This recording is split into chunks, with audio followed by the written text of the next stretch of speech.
The handholds were good, but as had happened so many times when we had climbed a dirt cliff this way, they crumbled under the pressure of a shoe. My arms could reach way in and hold, but my feet went in only part way and broke the dirt away no matter how carefully I pulled them out. It was going to be an even harder climb for Rick. He sat below and threw stones down at the dogs, but another foot of ledge crumbled as he did, and he almost fell. When I looked down, he was wedged back into the niche with his fingers dug into the walls. The dirt got looser the further up I got, and the handholds weaker, and I knew that the last of them would not hold Rick. I had to reach in all the way up to my armpit and dig my fingers into the soil to pull myself up. At the point where the sheer wall slanted back away from the pit, one of the footholds crumbled completely and left my foot dangling. While I squeezed my handfuls of dirt to keep my hands from pulling out of the holes, I flared my elbow to wedge my arms in, but kick as I might, I could not reestablish the foothold. Slowly, I took out my right hand and dug a shallow hold near my waist.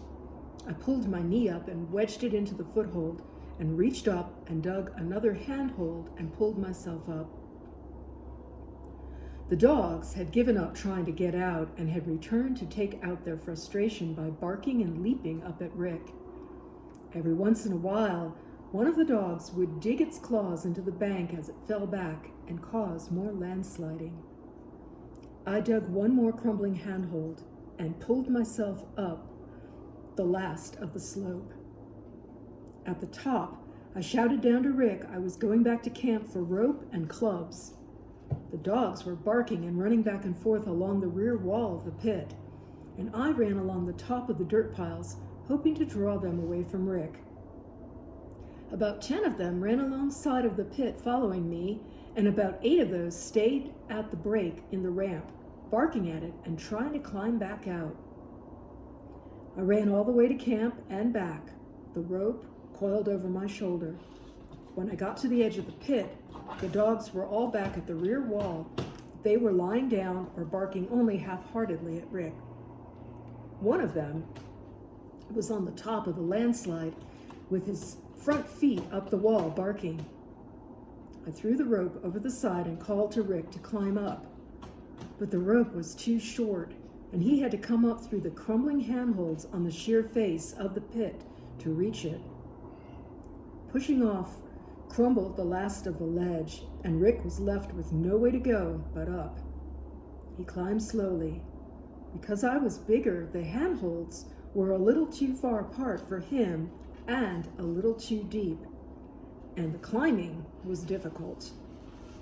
The handholds deteriorated the further up he got, and he had to dig new ones near mine to make the last 10 feet to where the rope dangled about 5 feet down the sheer part of the wall. When he was almost level with it, first one foothold went and then the other, and he had to throw himself off the face of the cliff and grab for the rope. The jolt almost pulled me over the edge or lip of the slope. In my haste to get the rope down to him, I had forgotten to tie it to anything, and I had to take the full weight of his climb.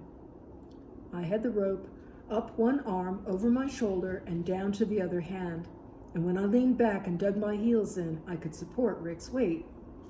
But because I had not realized how hard that was going to be, I was standing too close to the edge, and Rick's leap almost pulled me over. The dogs were up and barking, and some of them were jumping uselessly up against the wall a good 20 feet below Rick. I screamed to him to hurry up, but he was muddy and slippery, and the faster he climbed, the more inevitably I was being pulled over the cliff. I was partway down the gentlest part of the slope as he came over the lip where the wall sloped back, and I laid back so I was almost touching the ground to hold his weight. Rick scrambled up the rope over me and then turned and pulled me up to the top again with his hand. We sat a long time on the dirt piles, catching our breath and looking down at the dogs, who were now at our mercy, as I had been at theirs when I was in the tree. Some of them seemed to sense that and threw themselves into a frenzied attack at the drop-off of the ramp. But none of them were even close to getting out. They were trapped. They knew it, and we knew it. I sat looking at them, and what came to mind was not the dogs as they had been along the river, but that face of fangs that had come leaping at me out of the bushes years before.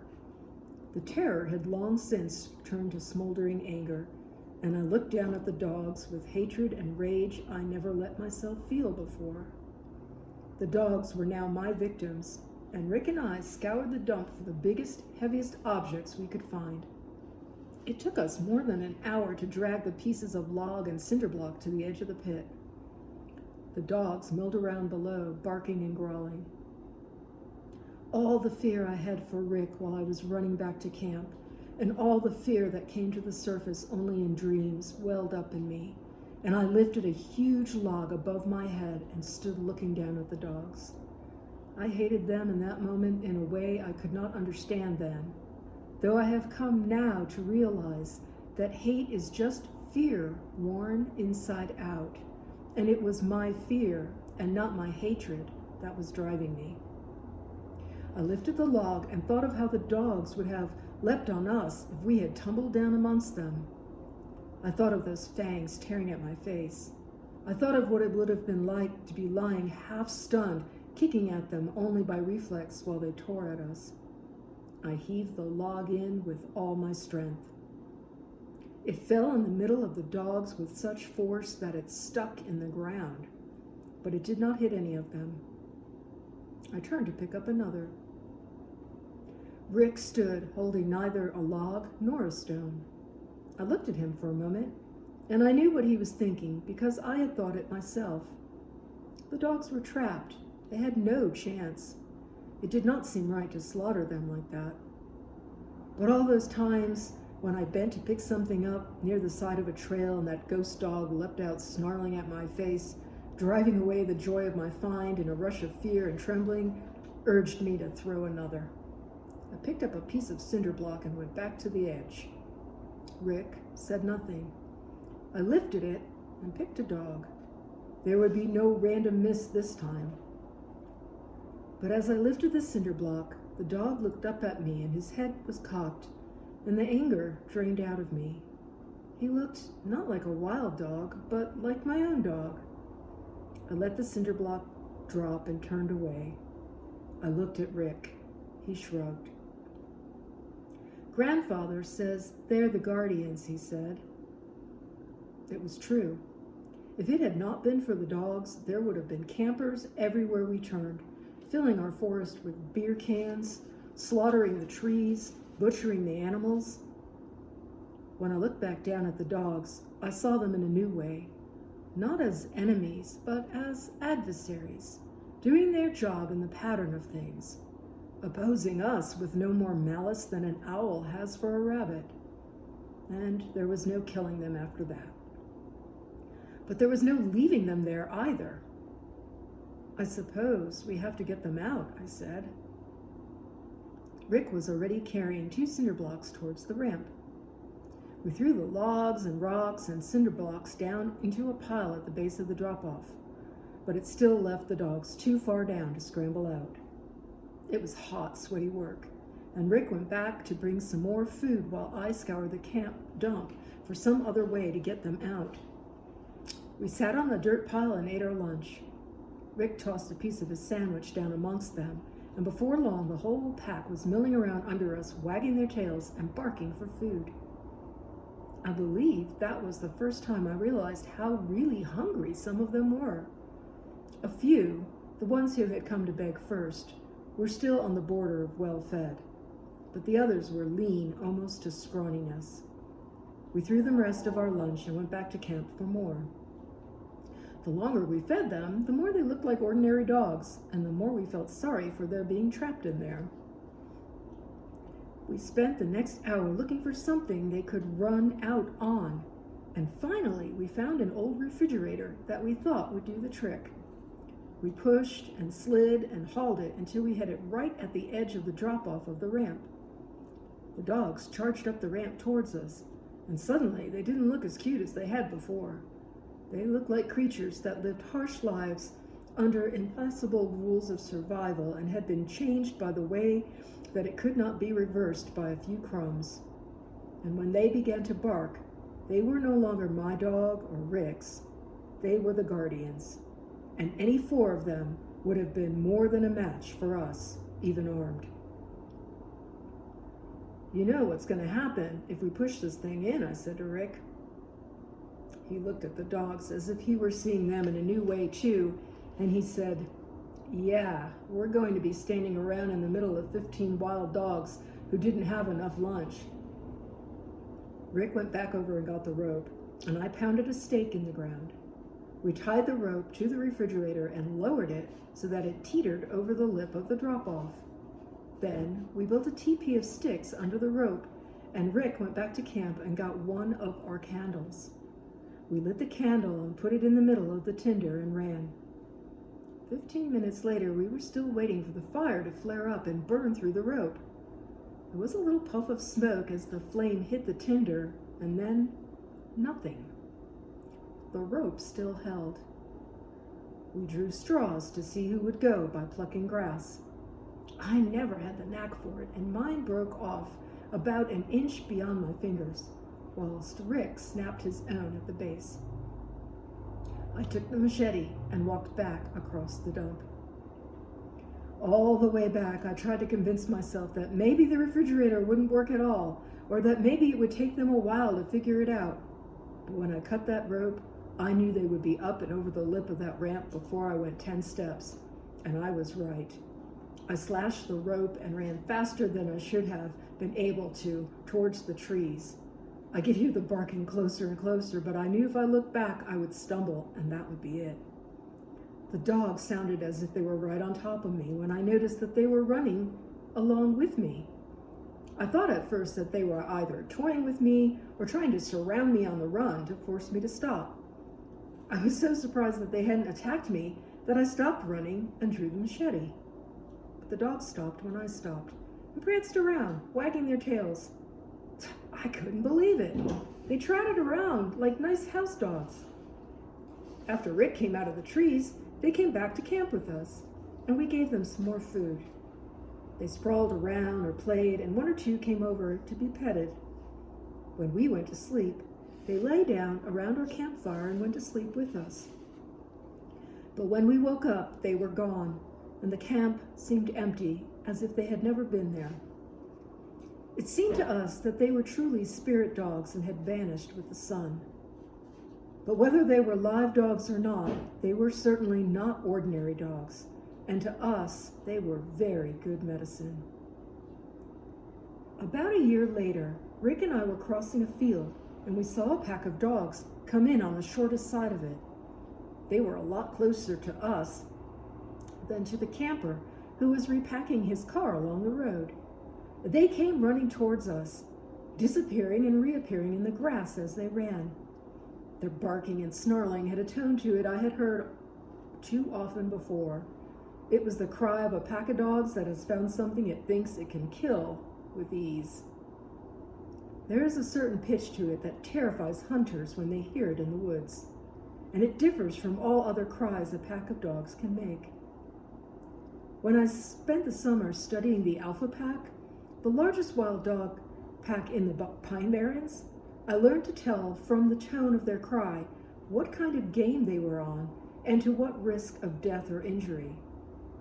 And even years later, afterwards, I could pick up that cry from any other because it raised memories in the blood that have nothing to do with rationality. Their cry made us look for either a good tree or some sort of weapon. But at the same time, we didn't move toward either. We just stood there watching them come. There was a smooth, natural beauty to the way they moved that seemed as marvelous as anything I had seen in the woods. The way their leaps carried them over and into the grass seemed to have a perfection to it that was beautiful. I crouched down so I could see them breaking over the tops of the grass at eye level, and they looked like they were flowing up over like the water like a dolphin. I had once seen a dolphin surfing while in the ocean, eye level off the end of my board. And I saw for a moment not the dogs, but their motion, and I saw that their attack was as beautiful as their friendship. I stood up and watched them come without knowing what I would do when they came, except that whatever I did, I would be moving in the same great design as their motion moved in. When they were halfway to us, I began to recognize individual dogs, and I waited for them to recognize me. When they were about 50 yards away, I began to wonder how much hunger dulls the memory, and whether they had the same memory of things that I had. But a stride or two closer, and the siren of their cry wound down as they veered off and swung in a wide arc back towards the camper. He threw down his gear and dove for the car, squirming around like a mouse in a bottle, trying to get all the windows shut. The beta dog got the wrong door as he was winding up the last one, and the man must have sprung back into the driver's seat half an inch from the teeth on the other side of the glass. Two of the dogs got up on his hood and barked at him through the window, their front legs stiff and bent back so he could get the full effect of their fangs. The rest of the dogs went through his gear and shredded everything that could be shredded, looking for food. He started the car eventually and screeched out onto the road on two wheels. The dog scrambled off as soon as it began to move, but he went swerving up the road anyway, as if he had planned to shake the dogs off that way, and liked the idea so much that he did it, watching imaginary dogs fly off the hood. I stood waiting for them to finish with the camp and come running back. There was a moment when the dogs had run beside me more than a year before, when I had to risk stopping. It was a wonderful and terrible moment, and I waited for it to happen again. But one by one, they took what they could find and ran into the woods at the far end of the field, without looking at us and without looking back. I had the oddest feeling as they went past that what had passed between us had been a military courtesy between neutrals who might someday have to kill each other. It may well have been that when we ran into them the first time, they were a newly formed pack, made up of a few stragglers who couldn't keep up with the bigger pack, and a number of dogs newly gone wild who had surrendered to us on the principles of some canine logic. It may have been that they were totally wild now and stayed away from us only from some dim memory of having once been defeated by us. But that does not explain why they did not look at us, as they might have been expected to when passing something dangerous. In either case, they were, both times, an omen. An omen is a nature favoring us with a remarkable event, the glow from which makes our life different for a while. The fact that a mechanical explanation can be found does not mean it's the only one, nor does it cease to be the work of some larger or more encompassing form simply because the tools it uses can be understood. The dogs were to me a sign of the passing of some larger force, some more complex pattern, something within my perception, but beyond my complete understanding. They were an omen, a mark of continuing grandeur beyond explanation. When Stalking Wolf said that a thing was an omen, he did not mean that it predicted the coming of some event. An omen is an experience that interprets all events that follow it and reinterprets everything that went before. Good medicine, bad medicine, and omens change our understanding of our relationship to the world. Nothing is ever exactly the same once you have experienced an omen. When I went to see the beauty of the dogs, I felt the tranquility of opening to nature completely without restraint. Years later, I was to learn its violence. Chapter 9, Chickadee Survival. Of all the birds, Stalking Wolf respected the chickadee the most, even more than the hawk or the owl. Every animal had some characteristic to admire and emulate, and Stalking Wolf often used them as examples of what our own skills should be like. We learned to be patient observers like the owl. We learned cleverness from the crow and courage from the jay, who will attack an owl 10 times its size to drive it off its territory. But above all of them ranked the chickadee because of its indomitable spirit. The exuberance of the chickadee made him our idol. In the coldest weather, when other birds have gone into the bush to wait behind the dome of driven snow for the weather to clear, the chickadee is always out, his chickadee-dee-dee ringing off the snow. When the fox has curled himself up under a small tree and let the snow drift over him like a blanket of insulation, the chickadee is out doing loop-the-loops over the seedless snow, calling louder than playing children that he is there and alive and happy about it. A chickadee doesn't look like a good bet for survival. You could close your hand with one in the palm almost without hurting him. There are better flyers. Swallows have more grace, and all the soaring birds are more spectacular.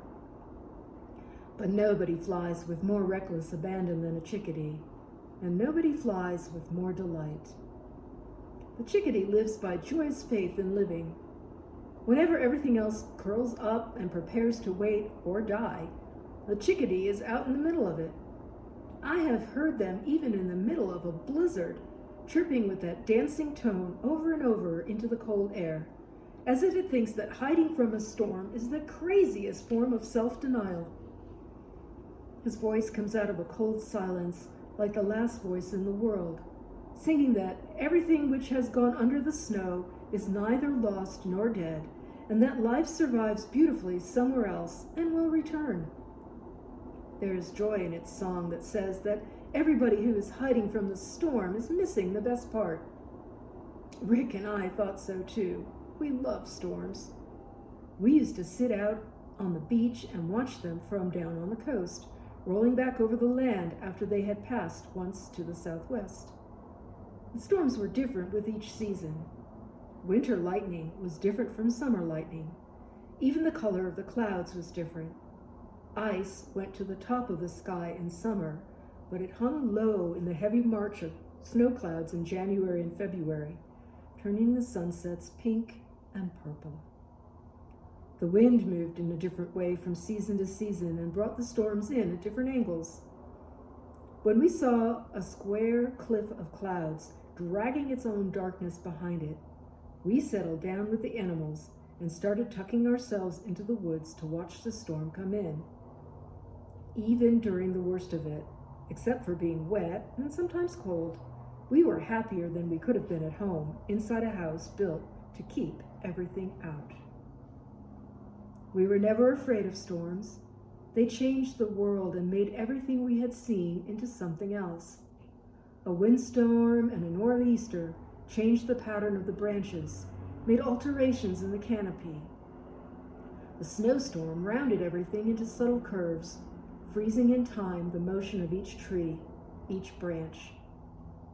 The concept of being safe from the storm never made any sense to us. The storm was beautiful. Nature could not harm us if we were part of it, if we trusted it and were one with it. We were out in the most outrageous conditions without mishap, because it never occurred to us that things could be otherwise.